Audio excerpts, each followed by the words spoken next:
बड़ी खबर यह है और सबसे ज़्यादा सवाल ये उठाया जा रहा है कि क्या पाकिस्तान ईरान के साथ किसी जंग में जाने वाला है। तो इस सवाल का जवाब इस वीलॉग में हम ढूंढते हैं। बहुत सारी आलमी खबरें हैं मशरिक़ वस्ता से ख़ास तौर पे, और उसमें हमें इन चीज़ों का जवाब मिल जाएगा। सबसे पहले तो ये है कि ऐसा बज़ाहिर दिखाई दे रहा है कि सऊदी अरब दीगर अरब ममालिक के साथ मिलकर ईरान के खिलाफ जंग का हिस्सा बनने जा रहा है। और इसका जो सबसे बड़ा सबूत है वो तो ये है कि अमेरिका ने अपने हमले को फौरी तौर पे खलीजी ममालिक से निकलने का हुक्म दे दिया है। ख़ास तौर पे सऊदी अरब को खाली किया जा रहा है और ये हुक्म दिया गया है अमरीकी हुकूमत की जानिब से कि सफारती अमला, ख़ास तौर पे जो सफारतकार भी हैं, वो फौरी तौर पे सऊदी अरब को छोड़ दें। दीगर ममालिक से भी अमरीकी बहुत बड़ी तादाद में निकल गए हैं। तो जहाँ पे भी अमेरिका ने जंग करनी होती है या उन्हें नज़र आ रहा होता है कोई बड़ी जंग होने जा रही है, तो वहाँ वो फौरी तौर पर इनखला शुरू कर देते हैं। और अब वो दिखाई दे रहा है। एक और बड़ी खबर इसमें यह है कि ये मेरे सामने एक डॉक्यूमेंट है जो सऊदी वज़ारत ख़ारजा का है। इसमें ईरान को वाज़ेह वार्निंग जारी की गई है और बैनुल अक़वामी अखबारात में ये खबर छप चुकी है। सऊदी अरब ने ईरानी मौक़िफ़ को गलत करार दिया कि हमारी सरजमीन ईरान के खिलाफ इस्तेमाल हो रही है। यानी सऊदी अरब का मौक़िफ़ ये है कि अरब ममालिक जहाँ अमरीकी अड्डों पर ईरान ने अटैक किया, उन ममालिक के अड्डों के ऊपर से ईरान के ऊपर कोई अटैक नहीं हुआ। तो फिर ईरान के ऊपर अटैक हुआ कहां से, ये सवाल अपनी जगह मौजूद रहेगा। लेकिन सऊदी अरब का मौक़िफ़ यह है कि ईरानी सदर का दावा भी गलत है कि हमारे मुल्क से या हमारी बेसिस से, जो यहाँ पे बेसिस हैं अमेरिकन की, वहां से इनका दावा है कि ईरान के ऊपर हमला नहीं हुआ। और ईरान ने जो हमले किए हैं, जिनको ईरान जवाबी हमले कहता है, वो बिला जवाब हैं। सऊदी अरब ने सख्त अल्फाज इस्तेमाल किए हैं और साफ ईरान को एक तरह से जंग का नोटिस या धमकी दी है। और पाकिस्तान ने जो है उसके बाद ये स्टेटमेंट दिया है कि हम सऊदी अरब के साथ या सऊदी हुकूमत के साथ एक दिफाई मुआहदे में हैं। ये पाकिस्तान ने कहा है इस सिचुएशन के बारे में। अब पाकिस्तान ने क्या किया और पाकिस्तान क्या जंग में उतर सकता है, यही है ना अब तक का सबसे बड़ा सवाल। तो सबसे पहले तो आप ये देख लें कि प्रोफेसर जियांग, जिनके बहुत सारे इंकशाफात या बहुत सारी उनकी पेशन गोइयाँ वो बिल्कुल दुरुस्त साबित हो रही हैं। ये चाइनीज़ प्रोफेसर हैं। प्रोफेसर जियांग ये कहते हैं कि अगर जंग बढ़ी तो पाकिस्तान का बड़ा अहम किरदार इसमें हो जाएगा। अब पाकिस्तान एक दिलचस्प सूरत हाल में है, क्योंकि 12 रोज़ा जंग के दौरान पाकिस्तान ने ईरान की हमायत का इजहार किया था, लेकिन चंद माह बाद पाकिस्तान ने सऊदी अरब के साथ एक बाहमी दिफाई मुआहदा कर लिया। ये जो 12 रोज़ा जंग थी, ये पिछली थी जो जून 2025 में हुई थी। उस जंग के बाद पाकिस्तान ने सऊदी अरब के साथ एक दिफाई मुआहदा कर लिया था, जिसका मतलब यह है कि अगर सऊदी अरब पर हमला हुआ तो पाकिस्तान उसके दिफा के लिए सामने आएगा।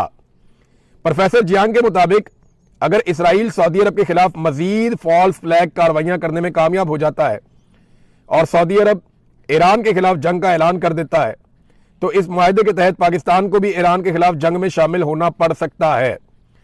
उन्होंने कहा कि यह इम्कान भी हो सकता है कि अमेरिका ईरान के खिलाफ जमीनी रास्ता जब इस्तेमाल करे तो पाकिस्तान के जमीनी रास्ते से वो लड़ाई शुरू कर दे, क्योंकि ईरान का जनूब मशरकी इलाका निस्बतन ज़्यादा कमज़ोर समझा जाता है, जबकि शुमाल मगरबी हिस्सा ईरान का जो है वो मजबूत है। यानी जो ईरान का एरिया तुर्की के साथ या इराक के साथ लगता है, वहाँ पे माजी में बहुत लड़ाइयाँ भी उन्होंने लड़ी हैं।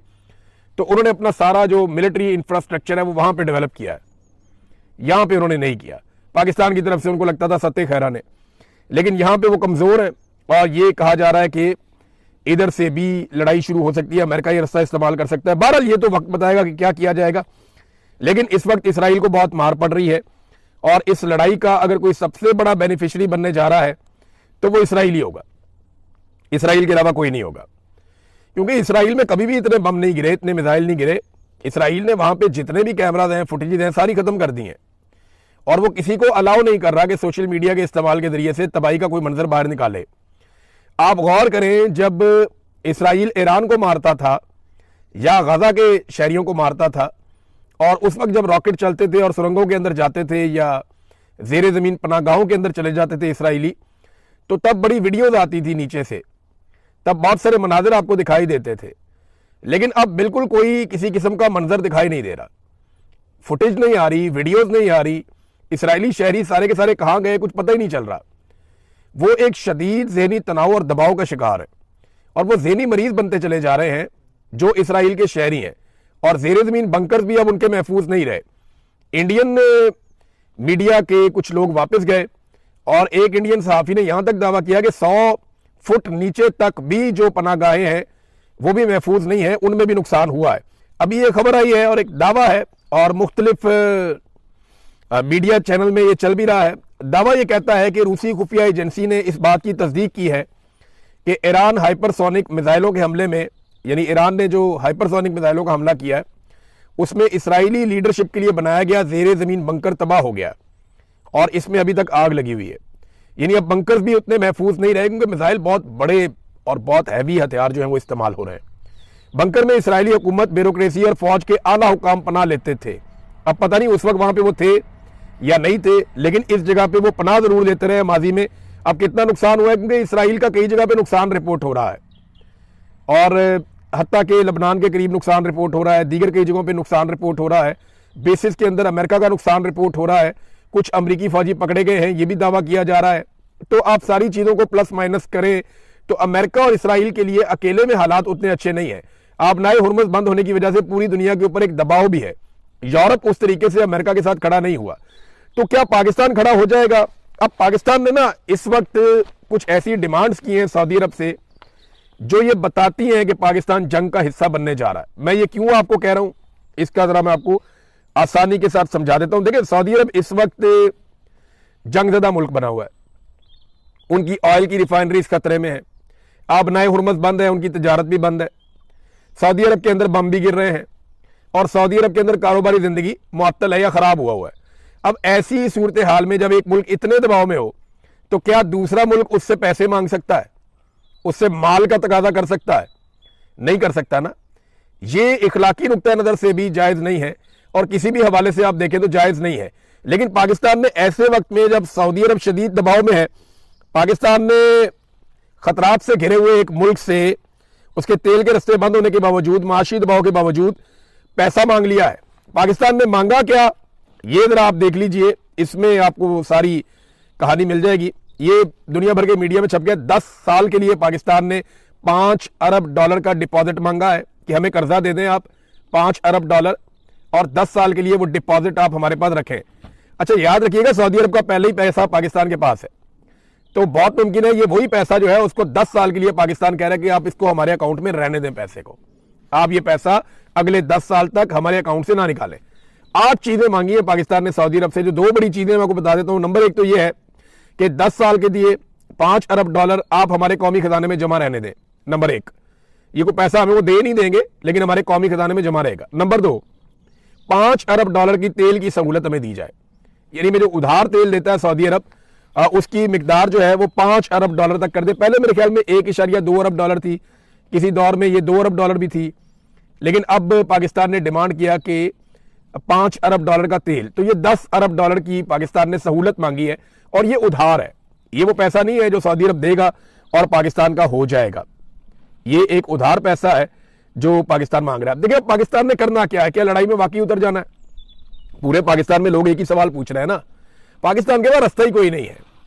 आप गौर करें ना, पाकिस्तान एक ऐसे दोराहे पे खड़ा है जहां एक तरफ आर्जी फायदे हैं और एक तरफ मुस्तकिल खतरात हैं।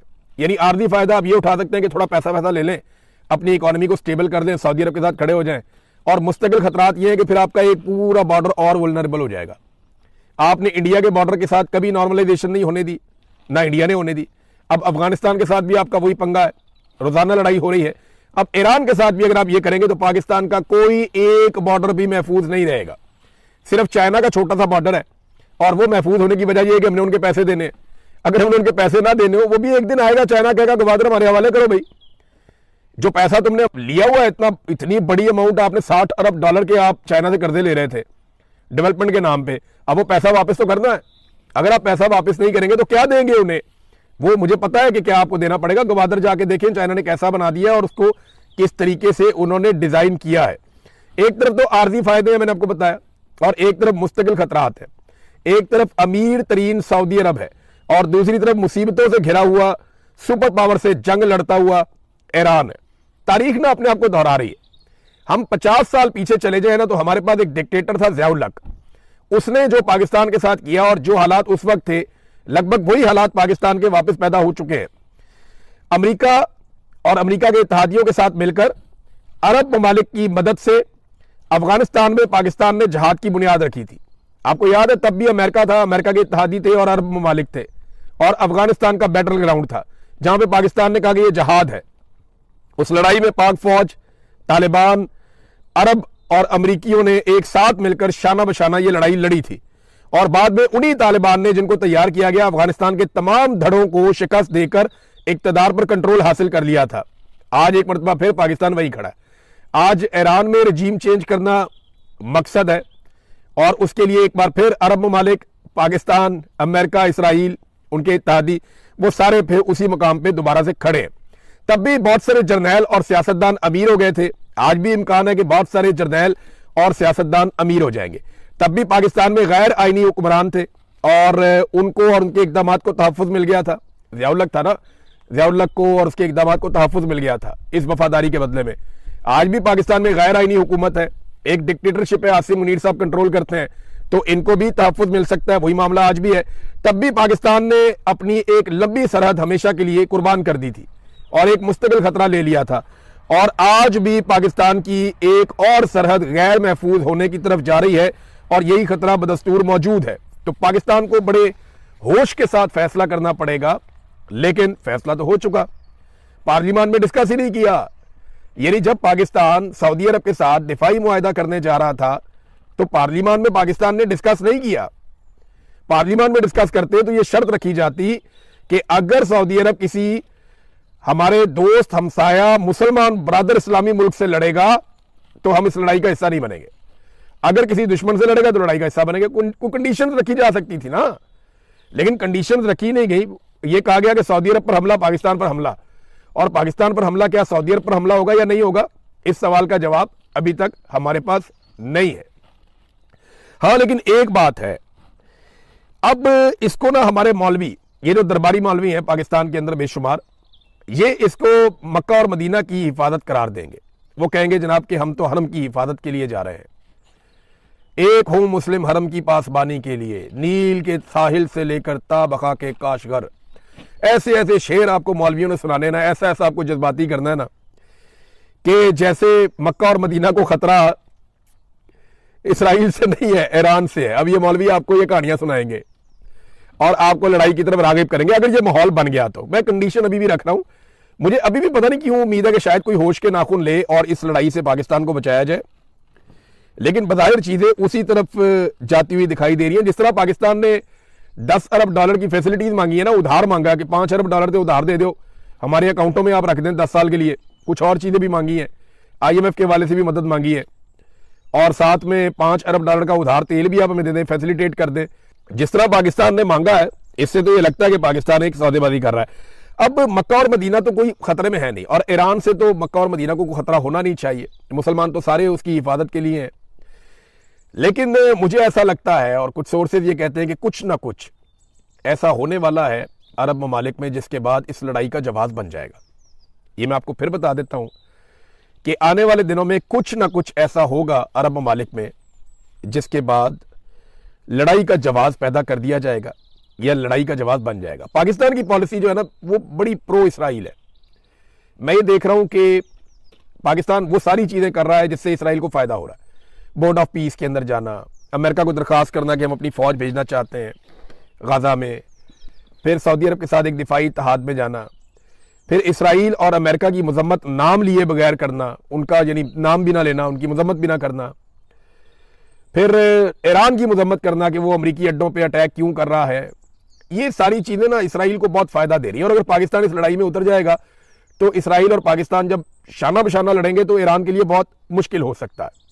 अगर तो वाकई ये सिचुएशन बन जाती है तो ईरान जो है ना, वो बार बार यही कह रहा है कि पड़ोसी अरब ममालिक की सरजमीन हम पर हमलों के लिए बदस्तूर इस्तेमाल हो रही है। पाकिस्तान में ना एक और बड़ी खौफनाक कार्रवाई डाली जा रही है। कुछ नए अकाउंट्स बने हैं पाकिस्तान में सोशल मीडिया पे, ये जरा आपने गौर करना है और आपने देखना है, क्योंकि जो हमारे दोस्त एनालिसिस करते हैं उन्होंने ये रिपोर्टें बना ली हैं। मेरी टीम ने भी मुझे आगाह किया है कि बहुत सारे सोशल मीडिया पे नए अकाउंट्स बने हैं और ये शिया सुन्नी फसाद पाकिस्तान में फैलाने की कोशिश कर रहे हैं, और ये गुज़िश्ता चंद दिनों के अंदर सामने आए हैं, और ये दर्जनों की तादाद में एक एक अकाउंट ट्वीट्स कर रहा है और शिया सुन्नी फसाद पाकिस्तान में फैलाना चाह रहा है। देखिए, एक बात बड़ी क्लियर है कि पाकिस्तान में जो अहले तशी बरादरी है हमारे भाई हैं, वो ईरान के साथ उनकी एक थोड़ी सी वाबस्तगी है और एक अकीदत है। लेकिन अभी जिस तरह से ईरान ने ये लड़ाई लड़ी है, या इससे पहले पिछले साल जून में लड़ी थी 12 दिन की, या इसके अलावा ईरान ने जिस तरह फलस्तीनी या फलस्तीनियों के कॉज के लिए आवाज उठाई है पूरे मुस्लिम उम्मा से बढ़ के, तो जो अहले सुन्नत पाकिस्तानी है उन सबके दिलों में बड़ी कदर बढ़ गई है ईरान की, और बहुत ज्यादा एक भाईचारा और इत्तेहाद की फिजा बनी है पाकिस्तान में पहली मर्तबा। अब इस फिजा को तोड़ने की कोशिश की जा रही है अपने मजमूम मकासद के लिए। तो मेरी आप सबसे गुजारिश है, ऐसे अकाउंट्स को फौरन ब्लॉक करें, इनको रिपोर्ट करें, और इसके अलावा 2-4 बड़े अकाउंट्स भी हैं, वो भी यही कार्रवाइयां डाल रहे हैं, बारीक वारदातें। तो आपने शिया सुन्नी फसाद से और फिरका वारियत से पाकिस्तानियों बचना है, आपने इसका हिस्सा नहीं बनना। जब दुश्मन बम मारता है तो वो ये नहीं देखता कि ये शिया या सुन्नी है। जब वो आपके ऊपर अटैक करता है, जब गुर्बत आती है, तो वो ये नहीं देखती कि ये शिया या सुन्नी है। जब कोरोना वायरस आया था तो वो ऐसा नहीं करता था कि मैं शिया को लगूंगा और सुन्नी को नहीं लगूंगा। ये बात ज़हन में रखना कि हम सब मुसलमान हैं, भाई भाई हैं, हमारा एक वतन है, हमें आपस में अपना इत्तेहाद और इत्तेफाक कायम रखना है। ये हमें तकसीम करने की कोशिश करेंगे, और वजह क्या है? पैसा। वजह क्या है? मफाद। वजह क्या है? पाकिस्तान को एक नई जंग के अंदर झोंक देना। पाकिस्तान तहरीक इंसाफ ने इस मजम्मत को कंडीशनल कर दिया। पाकिस्तान तहरीक इंसाफ ने कहा जी ठीक है, ये जो अरब ममालिक के ऊपर अटैक हो रहे हैं ये भी गलत है, और जो अटैक ईरान के ऊपर हो रहे हैं वो भी गलत है। उन्होंने कहा दोनों चीजें एक दूसरे से जुड़ी हुई है, एक दूसरे से वो वाबस्ता है। लिहाजा आप ये नहीं कर सकते कि एक चीज को आप गलत कहें और दूसरी चीज को आप गलत ना कहें। तो नेतन्याहू के बारे में मैं आपको बता रहा था कि उसके बारे में पाकिस्तान के जज्बात खासे नरम हो गए, और नेतन्याहू को पाकिस्तानी टीवी चैनल्स पे दिखाया जाता है, नेतन्याहू के बयानात पाकिस्तानी टीवी चैनल के ऊपर चलाए जाते हैं, नेतन्याहू के लोगों के साथ शहबाज शरीफ साहब जाकर मिलते हैं, और कमाल शहबाज शरीफ साहब ने दिल बड़ा किया और ज़बरदस्त ताल्लुकात इसराइल के साथ या इसराइल के हमायतियों के साथ इन्होंने इस्तवार किए हैं, कमाल तरीके से किए हैं। और जो एस्टेब्लिशमेंट की एक बड़ी पुरानी ख्वाहिश थी वो ख्वाहिश भी पूरी हुई है। अमेरिका के सदर डोनाल्ड ट्रंप की एक ख्वाहिश थी, वो हमेशा से इसराइल को एक महफूज मुल्क देखना चाहते हैं, एक मजबूत मुल्क देखना चाहते हैं। वो देखना चाहते हैं कि तमाम ताकतवर इस्लामी ममालिक इसराइल के साथ अच्छे ताल्लुकात बनाएं, और डोनाल्ड ट्रंप को उसमें खासी कामयाबी हासिल हुई है। डोनाल्ड ट्रंप ने साबित किया कि उससे बेहतर दोस्त कोई भी इसराइल का दुनिया में नहीं हो सकता। तो नेतन्याहू के खिलाफ बात कर रहे थे इकबाल अफरीदी साहब कौमी असम्बली में, मुबैना तौर पे ये सारे सोशल मीडिया पे लान तान हो रही है, तो इन्होंने जनाब बंद कर दी आवाज ही बंद कर दी। अब आप नेतन्याहू के खिलाफ भी नहीं बोल सकते। कैसा है? कौमी असम्बली में नेतन्याहू के खिलाफ भी नहीं बोल सकते, ये हालात है। तो नादरीन, अब मैं जाते जाते आपको एक चीज बताता हूं कि हमें चूरन कैसे बेचा गया, और एक दफा नहीं बार बार बेचा गया। थोड़ा अर्सा पहले हमें, अब से कोई 1-1.5 महीना पहले हमें कहानी सुनाई गई कि पाकिस्तान का कोई 12 अरब डॉलर कहता था, कोई 15 अरब डॉलर कहता था, कोई 20 अरब डॉलर कहता था कि पाकिस्तान जनाब असला बेचने जा रहा है, हमारे जहाज, हमारी चीजें, हमारे वेपन, हमारे मिसाइल हम दुनिया को बेचने जा रहे हैं। ये अरबों डॉलर की कहानी हमें सुनाई गई, नंबर 1। नंबर 2, फिर दोबारा से हमें एक और चूरन बेचा गया, जनाब मादनियात ही इतनी निकल आई कि मट्टी बेच के अरबों डॉलर कमा लेंगे, 16 अरब डॉलर इधर से आ जाएगा, 250 अरब डॉलर की वो वाली मादनियात पड़ी है, 300 अरब डॉलर की वो वाली मादनियात पड़ी है। हमें कहानियां सुना सुना के इन्होंने मादनियात की कौम को एक और चूरन बेचा।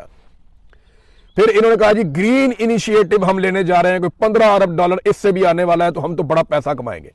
फिर कहा जी हमने SIFC बना ली है, 100 अरब डॉलर जो है उसकी सरमायाकारी तो फौरी तौर पे पाकिस्तान में आ रही है। और